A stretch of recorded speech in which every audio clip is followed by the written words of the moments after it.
أتمنى لو كنت أعرف القاعدة دي من بدري، لأنها كان ممكن توفر عليا سنين من الجري ورا الفلوس بدون ما أوصل للراحة المالية اللي كنت فاكر إنها مستنياني بعد أول زيادة في المرتب. خليني أسألك سؤال يمكن يغير طريقة تفكيرك في الفلوس من النهاردة. ليه في ناس شغالة ليل نهار ذكية متعلمة وبتقبض أرقام كويسة ومع ذلك كل أول شهر يبدأوا من الصفر، وفي نفس الوقت في ناس تانية شكل حياتهم عادي جدا لكن ثروتهم بتكبر سنة بعد سنة في هدوء تام؟ المفاجأة إن الفرق مش في الذكاء ومش في الحظ ومش حتى في حجم الدخل. الفرق الحقيقي موجود في مجموعة قواعد مالية أغلب الناس عمرها ما اتعلمتها. القواعد دي هي اللي بتحدد إذا كنت هتفضل طول عمرك بتجري ورا الفلوس ولا هيجي يوم وتخلي الفلوس هي اللي تشتغل عندك. وفي نص الفيديو ده هقول لك على أكبر غلط مالي بيخلي ناس مرتباتها عالية جدا تعيش تحت ضغط دايم رغم إن دخلها أكبر من متوسط الناس التانية بمرات. ولو أنت فعلا مهتم تبني ثروة حقيقية مش مجرد دخل مؤقت، اعمل لايك دلوقتي علشان الفيديو يفضل ظاهر لك وتقدر ترجع له في أي وقت تطبق القواعد دي خطوة بخطوة، لأن الجزء الأخير من الفيديو في قاعدة ناس كتير جدا بتتجاهلها وبتدفع ثمنها سنين قدام. أنا دكتور عبد الفتاح ودي قناة ذو أثر. يلا بينا نبدأ. يا ريت لو كنت عرفت إن الأمان المالي أهم من الاستثمار. في غلطة بيقع فيها ناس كتير جدا أول ما يبدأوا يهتموا بالفلوس، تلاقيه اتفرج على فيديو عن الاستثمار أو سمع قصة واحد كسب مبلغ كبير من الأسهم أو قرأ عن شخص بقى مليونير من مشروع بدأه من البيت، فيتحمس جدا ويبدأ يدور على أسرع طريقة يستثمر بيها كل اللي معاه. لكن المشكلة إن أغلب الناس بتبني السقف قبل ما تبني الأساس. خليني أحكي لك موقف بيتكرر كل يوم. واحد جمع مبلغ محترم، بعد شهور طويلة من الشغل قرر يدخل بيه استثمار. بعد شهرين حصل ظرف مفاجئ، العربية عطلت أو اتفصل من الشغل أو حصل ظرف صحي، فجأة احتاج الفلوس، اضطر يبيع استثماره في أسوأ وقت ممكن وخسر جزء كبير من فلوسه. المشكلة هنا مش في الاستثمار، المشكلة إنه دخل المعركة في وقت غلط ومن غير درع. الأغنياء الحقيقيين بيفكروا بطريقة مختلفة تماما. قبل ما يفكروا في المكسب بيفكروا في الحماية، قبل ما يفكروا في العائد بيفكروا في البقاء. علشان كده هتلاقي من أشهر النصايح المالية في العالم وجود صندوق للطوارئ بيغطي 6 شهور من المصاريف. الفكرة بسيطة جدا، لو دخلك وقف بكرة تقدر تعيش كام شهر بدون خوف، كام شهر تقدر تاخد فيهم قرارات بعقلك بدل الخوف. هنا يبدأ الفرق الحقيقي، لأن الإنسان الخايف ماليا بيوافق على أي حاجة تقابله، أي وظيفة، أي راتب، أي قرار. لكن الشخص اللي عنده صندوق أمان مالي عنده رفاهية التفكير وعنده حرية الاختيار وعنده قدرة إنه يستنى الفرصة الصح. اكتب في التعليقات أي رقم يخطر على بالك من 1 إلى 10، والرقم ده هو قيمة إحساسك بالأمان المالي دلوقتي. الإجابة دي لوحدها ممكن تكشف لك حاجات كتير عن وضعك الحالي. والمفاجأة إن القاعدة التانية أهم بكتير من مجرد توفير فلوس للطوارئ، لأن حتى لو عندك أمان مالي لسه في خطر أكبر بيهدد مستقبلك بالكامل، وده اللي هنكشفه في الدقيقة الجاية. هل لاحظت قبل كده إن مرتبك بيزيد لكن حياتك ما بتتغيرش؟ في خدعة اقتصادية خطيرة جدا، خدعة هادية بتحصل كل زيادة في المرتب لكن مش بتحصل في يوم وليلة. عشان كده أغلب الناس مش بتلاحظها. تخيل إن مرتبك النهاردة 10,000 جنيه وبعد سنة بقى 12,000 جنيه. ظاهريا مرتبك زاد، لكن السؤال الحقيقي، هل قوة مرتبك الشرائية زادت فعلا ولا الأسعار هي اللي زادت؟ المشكلة إن ناس كتير بتقيس نجاحها المالي بحجم المرتب بس، لكن الأغنياء الحقيقيين بيقيسوا حاجة مختلفة تماما، بيقيسوا قدرتهم على زيادة الدخل باستمرار أسرع من زيادة التكاليف. عشان كده فكرة إنك تفضل بنفس المهارة 10 سنين وتتوقع وضعك المالي يتحسن دي مخاطرة كبيرة جدا. العالم بيتغير بسرعة والسوق بيتغير برضه بسرعة، والوظائف الموجودة دلوقتي بتختفي بالبطيء وبتظهر وظائف جديدة كل سنة. في دراسة مشهورة عن سوق العمل الحديث بتقول إن المهارات اللي دخلها مرتفع بتتغير بشكل أسرع من أي وقت فات، وده معناه إن أكبر استثمار ممكن تعمله مش في الأسهم ولا في العقارات ولا حتى المشاريع. أكبر استثمار ممكن تعمله هو في نفسك، في تعلم مهارة جديدة، في تعلم لغة جديدة، في تجربة أداة جديدة، في خبرة ترفع قيمتك في سوق العمل. اسأل نفسك دلوقتي، لو فقدت شغلك الحالي النهاردة هل السوق هيجري وراك ولا هتجري انت ورا السوق؟ الفرق بين السؤالين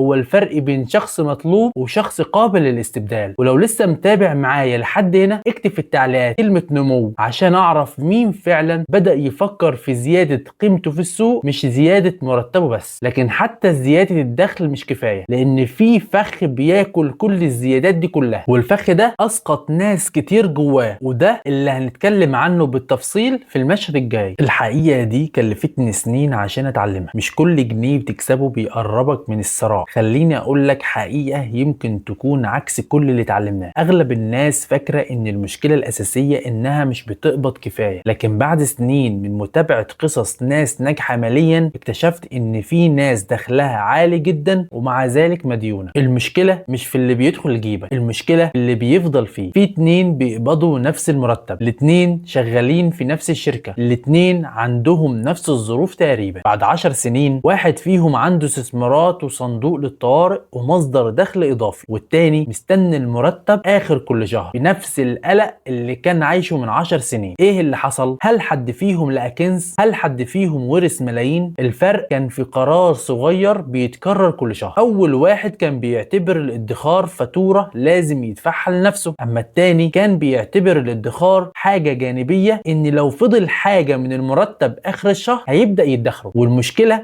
ان اخر الشهر عمره ما بيفضل فيه حاجة. كل ما الدخل بيزيد المصاريف بتلاقي طريقة اكبر معاه، مرة مطعم اغلى، مرة موبايل احدث، عربية اكبر، مرة قسط جديد. وفجأة تكتشف ان زيادة المرتب اللي كنت مستنيها من سنة اختفت بعد اسبوعين. في كتاب اغنى رجل في بابل في قاعدة بسيطة جدا لكنها فرقت كتير جدا مع الاغنياء. ادفع لنفسك الاول، يعني اول لما الفلوس تدخل حسابك جزء منها يخرج مباشرة لمستقبلك، مش بعد المصاريف، لا قبل المصاريف. لانك لو استنيت تشوف هيبقى فاضل معاك كام، الاجابة غالبا هتكون ولا حاجة. في دراسة سلوكية اتعملت على قرارات الانفاق لقت ان الانسان بيتأقلم بسرعة جدا مع اي زيادة في دخله. بعد فترة قصيرة الزيادة اللي كانت مفرحاه بتتحول للوضع الطبيعي ويبدأ يدور على زيادة جديدة. وده اللي علماء الاقتصاد بيسموه تضخم اسلوب ونمط الحياة. يعني كل ما تكسب اكتر تصرف اكتر فتفضل واقف في نفس المكان. اسأل نفسك السؤال ده، لو مرتبك زاد الضعف الشهر الجاي كام في المية من الزيادة دي هتروح للاستثمار؟ كام في المية هتروح لمصاريف جديدة؟ الإجابة على السؤال ده قد تكون أهم من قيمة المرتب نفسه. ولو حصل معاك قبل كده إن مرتبك زاد لكن بعد كام شهر حسيت إنك رجعت لنفس الضغط المالي، اعمل لايك للفيديو. لكن لأنك لما ترجع تشوفه بعد سنة هتفتكر اللحظة اللي قررت فيها تكسر الدايرة دي. لكن حتى الادخار لوحده مش كفاية، مش هيخليك غني، لأن في خطوة أهم بكتير وهي اللحظة اللي الفلوس فيها تبطل تبقى مجرد أرقام في حسابك البنكي وتتحول لموظفين بيشتغلوا عندك. وده اللي هنشرحه بالتفصيل في المشهد الجاي. تفتكر إيه الحل الوحيد لمشكلة إنك تفضل تبيع وقتك طول عمرك؟ خليني أسألك سؤال، إيه الفرق بين شخص بيشتغل 12 ساعة كل يوم وشخص تاني بيصحى الصبح يلاقي فلوس دخلت حسابه وهو نايم؟ هل الأول أذكى؟ يمكن. هل التاني أقل في الحظ؟ مش بالضرورة. الفرق الحقيقي إن واحد بيبيع وقته والتاني بيمتلك أصول. ودي من أكتر الكلمات اللي بنسمعها في المحتوى المالي، لكن قليل جدا اللي بيفهم معناها الحقيقي. الأصل هو أي حاجة بتحط فلوس في جيبك بشكل مستمر، أما الالتزام فهو أي حاجة بتسحب فلوس من جيبك بشكل مستمر. لو جينا طبقنا الكلام ده على العربية اللي معاك، هل العربية الجديدة اللي معاك أو اللي ناوي تشتريها تحط فلوس في جيبك ولا هتاخد بنزين وصيانة وتأمين؟ التلفزيون الكبير اللي عندك في البيت هل بيجيب لك دخل إضافي ولا مجرد مصروف زيادة؟ في المقابل سهم بيوزع أرباح أو مشروع صغير أو منتج رقمي أو عقار مؤجر، كل دي أصول كلها ممكن تفضل تشتغل حتى وانت نايم. ودي الفكرة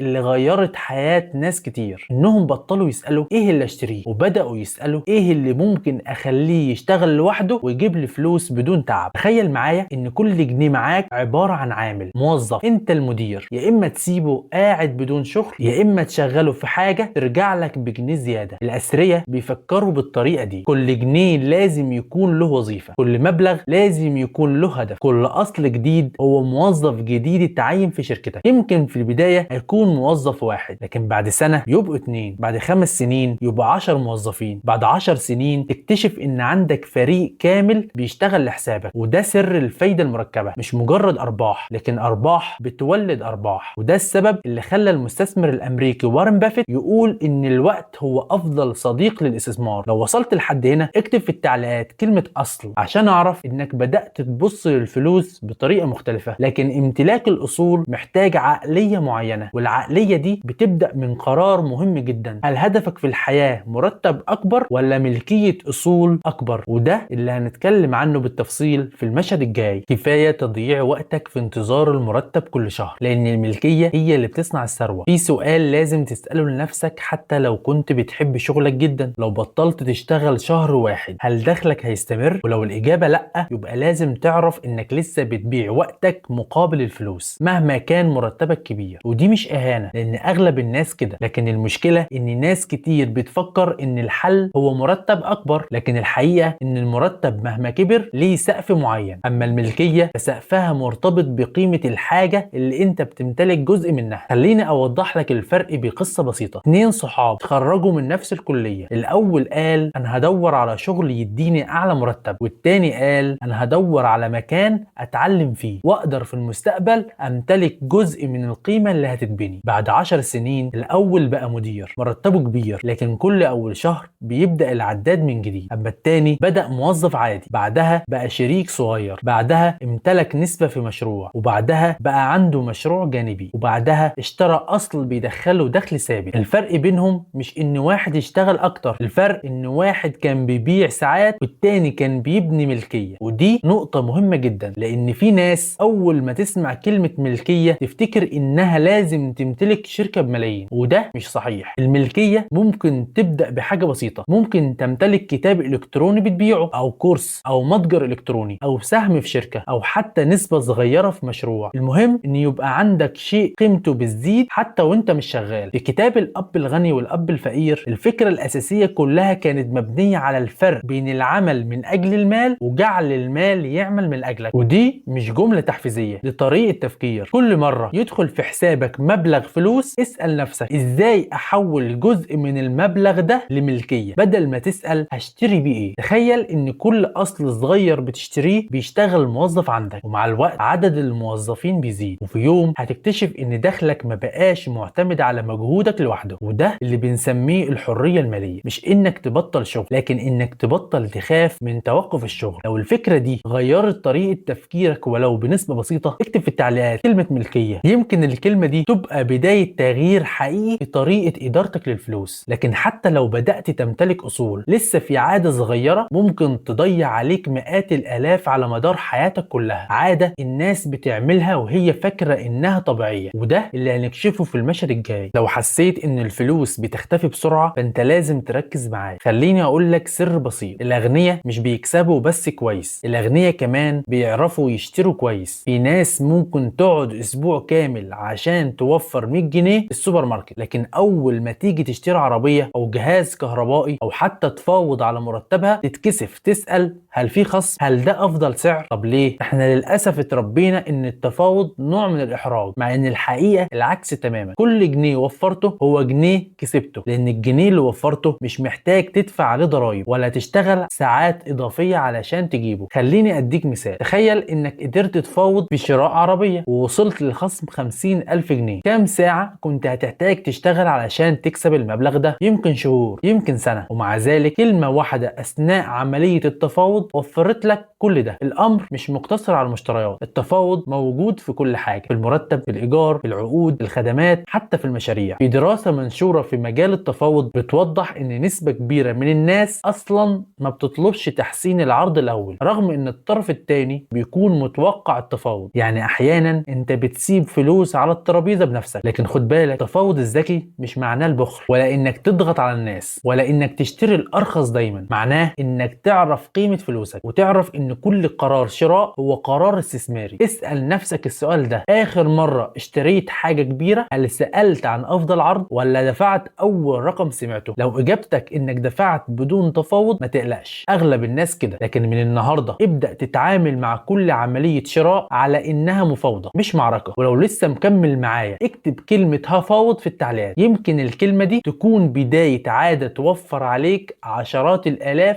خلال السنين الجاية. لكن في خطر اخطر من انك تشتري بسعر اعلى. الخطر الحقيقي انك تقضي 10 سنين من عمرك في الطريق الغلط اصلا، وده اللي هنتكلم عنه دلوقتي. ازاي تحسن مستقبلك المالي في اسرع وقت ممكن. في جملة سمعتها من رجل اعمال من سنين وفضلت معلقة في دماغي لحد النهارده. قال مش كل تعب بيجيب نتيجة، في تعب بيضيع العمر. وقتها استغربت، ازاي يعني؟ هو مش السعي هو الحل؟ الحقيقة السعي مهم جدا، لكن السعي في المكان الغلط زي انك تجري على جهاز المشي ساعة كاملة هتتعب هتعرق، لكن في الاخر هتكون واقف في نفس المكان. وده اللي بيحصل مع ناس كتير. تلاقي شخص بيشتغل 12 ساعة في اليوم، والشخص ده بيكون ملتزم وذكي وبيطور من نفسه، لكن المجال نفسه مقفول، سقف المرتبات فيه محدود، فرص النمو قليلة، والطلب عليه بيقل سنة بعد سنة. بعد 10 سنين يكتشف انه بذل مجهود خرافي، لكن العائد اقل بكتير من اللي كان يستحق. في المقابل تلاقي شخص تاني بدأ في مجال جديد كان بيقبض اقل في البداية، لكن اختار مجال طلب عليه بيزيد. كل سنة قيمته السوقية بتكبر. بعد 5 أو 6 سنين الشخص التاني سبق الشخص الاولاني بمراحل، مش لانه اشطر، لكن لانه اختار الاتجاه الصح. وده فرق مهم جدا. احنا اوقات بنركز على السؤال اشتغل قد ايه، مع ان السؤال الاهم هو اشتغل في ايه. بص حواليك، في صناعات بتختفي، وفي صناعات لسه بتتولد من جديد، في وظائف الذكاء الاصطناعي بدأ يغيرها، وفي وظائف قيمتها زادت بسببه، وفي مجالات بقت عالمية، يعني ممكن تشتغل من بيتك مع شركة في بلد تانية. السؤال هنا، انت بتبني خبرة في مجال هيكبر بعد 5 سنين ولا في مجال هيبدأ ينكمش؟ مش لازم تغير شغلك بكرة، لكن لازم تبدأ تبني خطة للنجاح. ابدأ اتعلم مهارة مطلوبة، تابع السوق، شوف الشركات بتطلب ايه، شوف الوظائف اللي مرتباتها بتزيد، واستثمر ساعة كل يوم في نفسك. ساعة واحدة بس يمكن تحس انها قليلة، لكن بعد سنة هتبقى اكتر من 365 ساعة تعلم، ودي ممكن تكون المهارة اللي هتغير دخلك بالكامل. في تقرير سنوي عن مستقبل الوظائف بيؤكد ان التعلم المستمر بقى من اهم العوامل اللي بتحافظ على دخل الشخص وفرصه في سوق العمل، وان المهارات المطلوبة بتتغير بوتيرة اسرع من اي وقت فات. يعني لو فضلت واقف مكانك انت في الحقيقة بترجع لورا. خليني اسألك سؤال، لو رجعت بالزمن 5 سنين هل كنت هتتعلم نفس المهارات اللي عندك دلوقتي ولا كنت هتختار حاجة مختلفة؟ اكتب اجابتك في التعليقات، يمكن حد يشوفها ويستفيد من تجربتك. ولو شايف ان الفيديو بيديك افكار عملية مش مجرد كلام تحفيزي، اشترك في القناة علشان الفيديوهات الجاية هتبني معاك خطوة بخطوة عقلية مالية تساعدك تاخد قرارات افضل كل سنة، مش مجرد تتحمس يومين وتنسى. لكن حتى لو اخترت المجال الصح، المجال اللي فيه دخل كويس وفيه اصول، لسه فيه عدو صامت بيهدم كل اللي بنيته. عدو اغلب الناس بتعتبره علامة نجاح، مع انه في الحقيقة علامة خطر، وده اللي هنتكلم عنه بالتفصيل في الدقيقة الجاية. لو لسه بتعمل الغلطة دي فانت لازم توقفها دلوقتي. اول ما دخل الانسان بيزيد بيحصل شيء غريب جدا، مش بيبدأ يوفر اكتر، بالعكس يبدأ يصرف اكتر، ودي طبيعة بشرية. اول زيادة تجيلك تبدأ تدور على عربية احسن، بعدها موبايل احدث، بعدها بيت اكبر، بعدها سفر اكتر، بعدها مطاعم اغلى، وفجأة كل الزيادة اللي استنيتها سنين اختفت. ودي واحدة من اخطر الحاجات اللي ممكن تحصل لاي شخص، لانها بتخليك تحس انك بتتقدم، لكن الحقيقة انك مجرد رفعت تكلفة حياتك. خليني احكي لك قصة. في شخصين الاتنين دخلهم زاد من 20,000 الى 40,000. الاول احتفل بالزيادة، غير العربية، غير البيت، وبعد سنة رجع يشتكي ان المرتب مش مكفي. التاني عمل حاجة مختلفة، قرر يعيش بنفس المستوى تقريبا وزود استثماراته. بعد 5 سنين الاول محتاج يفضل يشتغل بنفس السرعة علشان يحافظ على حياته، اما التاني بقى عنده دخل من استثماراته بيغطي جزء كبير من مصاريفه. الاتنين كسبوا نفس الفلوس، لكن واحد اشترى اسلوب حياة والتاني اشترى حرية. وده الفرق. النجاح المالي الحقيقي مش ان الناس تشوف انك غني، النجاح الحقيقي انك تكون مطمن حتى لو محدش شايف. في ناس بتشتري حاجات علشان تعجب ناس، الناس دي اصلا مش مهتمة بيها، وده سباق عمر ما بيخلص. كل ما تشتري حاجة هيظهر موديل احدث، كل ما توصل لمستوى هتلاقي مستوى اعلى، ولو فضلت تقارن نفسك بالناس تفضل تصرف اكتر من احتياجك. اسأل نفسك السؤال ده، اخر 3 مشتريات كبيرة عملتهم هل اشتريتهم لانك فعلا محتاجهم ولا لانك حسيت انهم هيحسنوا صورتك قدام الناس؟ السؤال ده مؤلم، لكن اجابته ممكن توفر عليك سنين من الضغط المالي. ولو لقيت نفسك وقعت في الفخ ده قبل كده ما تلومش نفسك، كلنا بنقع فيه بدرجات مختلفة. المهم انك تبدأ تلاحظ، لان اول خطوة في تغيير اي عادة انك تشوفها بوضوح. لكن لسه باقي 3 قواعد، واخطر واحدة فيهم هتكون في المشهد الاخير، القاعدة اللي ممكن تنقذك من سنوات من الديون والضغط المالي وتخلي ثروتك تفضل تكبر حتى بعد ما تحقق اول نجاح مالي. محدش هيقولك ان الديون مش بتسرق فلوسك بس، دي بتسرق حريتك كمان. في اعلان بيتكرر قدامنا كل يوم: اشتري دلوقتي وادفع بعدين، قسط براحتك من غير مقدم ومن غير فوائد. وللوهلة الاولى تحس ان الدنيا بقت اسهل، لكن خليني اسالك سؤال: هو ليه كل الشركات الكبيرة بتحب تبيع بالتقسيط؟ لانها عارفة حاجة مهمة جدا، ان الانسان لما يحس ان الدفع اتقسم بيشتري اكتر من احتياجه. وده مش رأي، دي حقيقة اتكلم عنها علماء الاقتصاد في دراسات كتير عن طريقة اتخاذ الإنسان للقرارات المالية. احنا بطبيعتنا بنقلل من إحساسنا بالألم لما المبلغ يتقسم على شهور، فنوافق على شراء حاجات لو كان مطلوب ندفع تمنها كامل كاش مرة واحدة كنا هنرفضها. وده بداية المشكلة. الديون في حد ذاتها مش شر، لكن سبب الدين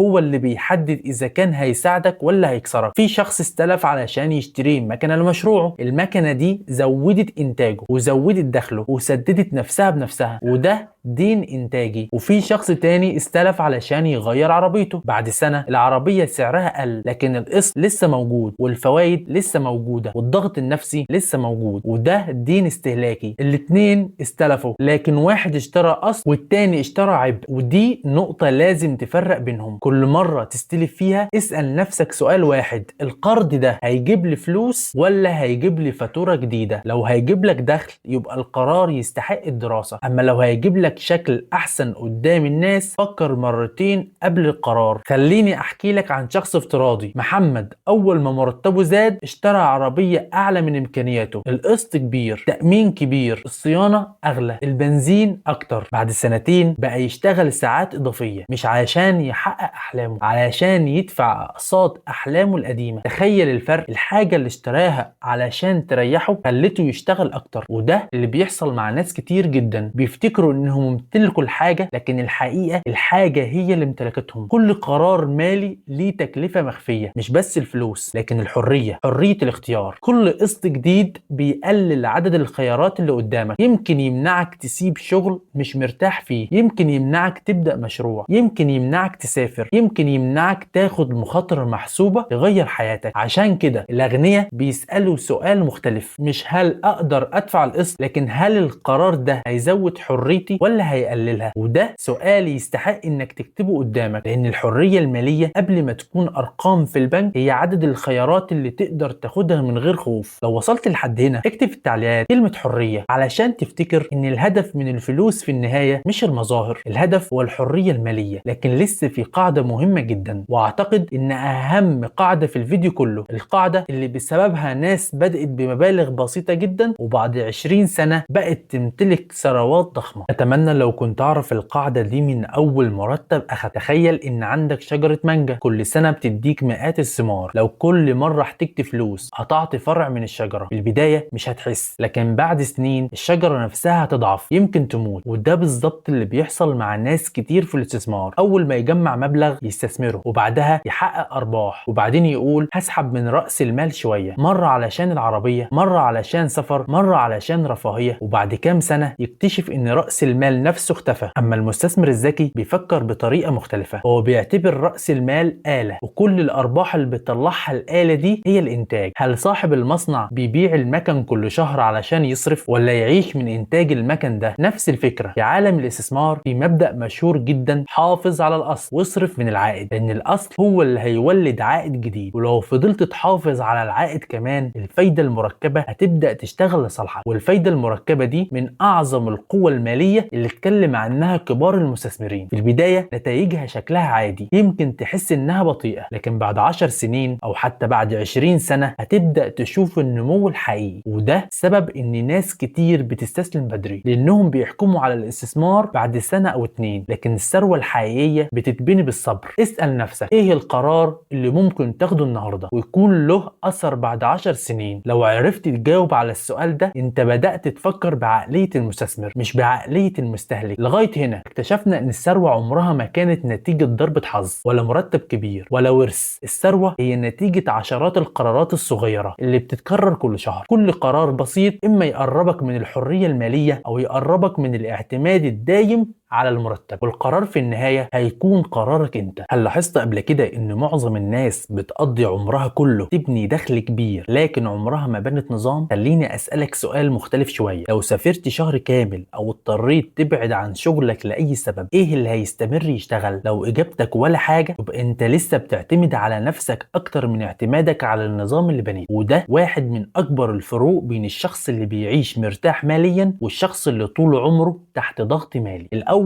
بان نظام والتاني بان وظيفة. ايه الفرق؟ الوظيفة محتاجة وجودك كل يوم، اما النظام فهو مجموعة قرارات وادوات واصول وعادات شغالة حتى لو انت مش موجود. خليني اوضحها بمثال. تخيل اتنين بدأوا يدخروا نفس المبلغ كل شهر. الاول كل شوية يسحب منه، مرة علشان مصيف، مرة علشان موبايل، مرة علشان مناسبة. اما التاني حط قواعد لنفسه، اي دخل اضافي نسبة منه تروح للاستثمار، اي زيادة في المرتب نصها على الاقل يروح للاصول، اي ارباح يعيد استثمار جزء كبير منها. بعد 10 سنين الفرق بينهم مش هيكون 10% ولا 20%، الفرق ممكن يبقى اضعاف. طيب ليه؟ لان الاول كان بياخد قرارات حسب احساسه، اما التاني فكان عنده نظام بيحكم قراراته. ودي نقطة مهمة جدا، لان الارادة بتتعب لكن النظام ما بيتعبش. يمكن تتحمس اسبوع، يمكن شهر، لكن لو ما عندكش قواعد ثابتة هترجع لنفس العادات القديمة من تاني. عشان كده الاثرياء بيقللوا عدد القرارات اللي محتاجة مقاومة، يخلوها تلقائية. تحويل تلقائي للاستثمار، ادخار تلقائي، مراجعة شهرية للمصاريف، تقييم سنوي للدخل. كل حاجة ماشية بخطة مش بالمزاج. وده السبب ان بناء الثروة في الحقيقة مش سباق سرعة، ده سباق انضباط. اسأل نفسك السؤال ده: ايه النظام المالي اللي موجود في حياتك دلوقتي؟ هل عندك قواعد واضحة ولا كل شهر بتبدأ من جديد؟ ولو لقيت انك محتاج تبني نظام مالي حقيقي اكتب في التعليقات كلمة نظام. يمكن الكلمة دي تكون بداية اهم تغيير هتعمله في حياتك المالية. لكن قبل ما نختم لسه في سؤال واحد، السؤال اللي بيفصل بين شخص هيبدأ يطبق وشخص هيخرج من الفيديو متحمس وينسى كل حاجة بعد يومين. وده أهم سؤال في الفيديو كله. محدش هيقولك إن المعرفة عمرها ما صنعت ثروة، لكن التنفيذ الحقيقي هو اللي بيصنعها. خليني أقولك حاجة يمكن تكون قاسية شوية لكنها الحقيقة. بعد نص ساعة من دلوقتي هيكون في نوعين من الناس. ناس هتقفل الفيديو وتقول معلومات ممتازة، وبعد أسبوع مش هتفتكر منها غير عنوان الفيديو بس. وناس تانية هتختار خطوة واحدة بس مش 10، خطوة واحدة بس. يمكن تبدأ صندوق للطوارئ دلوقتي، يمكن تلغي دين استهلاكي، يمكن تفتح حساب استثماري، يمكن تتعلم مهارة جديدة، يمكن توفر أول 10% من دخلها. الخطوة دي شكلها صغير جدا لكن بعد سنة هتكتشف إنها كانت بداية سلسلة كاملة من القرارات الصح. احنا ساعات بنستنى الدافع، لكن الحقيقة الدافع بيجي بعد الحركة اللي بناخدها مش قبلها. يعني ما تستناش اليوم اللي تحس فيه إنك مستعد، ابدأ وهتلاقي الحماس بيزيد مع اول نتيجة. افتكر ان كل شخص ساري النهاردة كان في يوم من الايام شخص عادي جدا، الفرق الوحيد انه بدأ قبل ما يحس انه جاهز. والاجمل في الموضوع ان القواعد اللي اتكلمنا عنها النهاردة مش محتاجة ملايين ولا محتاجة منصب ولا محتاجة حظ، محتاجة قرار انك تبص للفلوس بطريقة مختلفة، قرار انك تشتري اصل قبل ما تشتري مظهر، قرار انك تزود قيمتك قبل ما تطلب زيادة، قرار انك تبني حرية مالية مش مجرد دخل. ولو خرجت من الفيديو ده بقرار واحد فممكن بعد 5 سنين تبص لورا وتقول دي كانت اللحظة اللي بدأت فيها حياتي المالية تتغير فعلا. في بداية الفيديو سألتك سؤال: ليه في ناس ذكية جدا ومع ذلك بتفضل طول عمرها بتجري ورا الفلوس، وليه ناس تانية ثروتها بتزيد في هدوء؟ دلوقتي اعتقد ان الإجابة بقت اوضح، لان الثروة مش بتبدأ في البنك، الثروة بتبدأ في طريقة التفكير، بتبدأ اول ما تبني صندوق للطوارئ، واول ما تستثمر في نفسك، واول ما تحول جزء من دخلك لاصول، واول ما تبطل تجري ورا المظاهر، واول ما تستخدم الديون بحكمة، واول ما تحافظ على رأس مالك وتعيش من العائد اللي وراه. دي مش خطوات معقدة لكن تطبيقها باستمرار